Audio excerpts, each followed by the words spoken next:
মায়ের মমতায় বড় করলেন যিনি, নির্মমভাবে হত্যা করা হলো তাকেই, এমনকি পুড়িয়ে ফেলেছেন লাশ। ব্রাহ্মণবাড়িয়ার হীরাপুর এলাকার গৃহবধূ হরলুজা বেগম হত্যাকাণ্ডের মূল হোতা স্থানীয় যুবলীগ নেতার ছেলে ফারহান রনিকে গ্রেপ্তার করা হয়েছে। পুলিশের কাছে সে হত্যার দায় স্বীকার করে দিয়েছে চাঞ্চল্যকর তথ্য।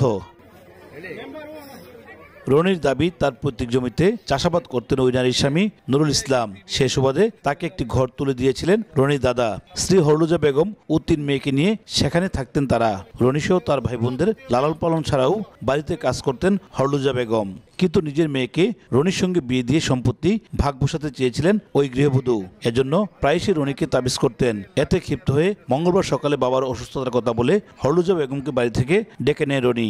এরপর শ্বাসরোধ ও গলা কেটে হত্যার পর মরদেহ আগুনে পুড়িয়ে দেন। বিষয়টা আসলে আমরা স্পেসিফিকলি কোনো সাক্ষী প্রমাণ পাই নাই, এটা আমাদের কাছে এরকম তথ্য কেউ দেয়নি। আমরা অলরেডি 5 দিন রিমান্ডের আবেদন করেছি। আসামিকে এটা বিজ্ঞ আদালত দেখবে আর কি। নিহতের মেয়েদের অভিযোগ, চুরি করা হাঁস রান্নার জন্য রনি তার মা হরলুজা বেগমকে চাপ দিয়েছিলেন। রাজি না হয় ক্ষুব্ধ হয়ে তাকে হত্যা করা হয়।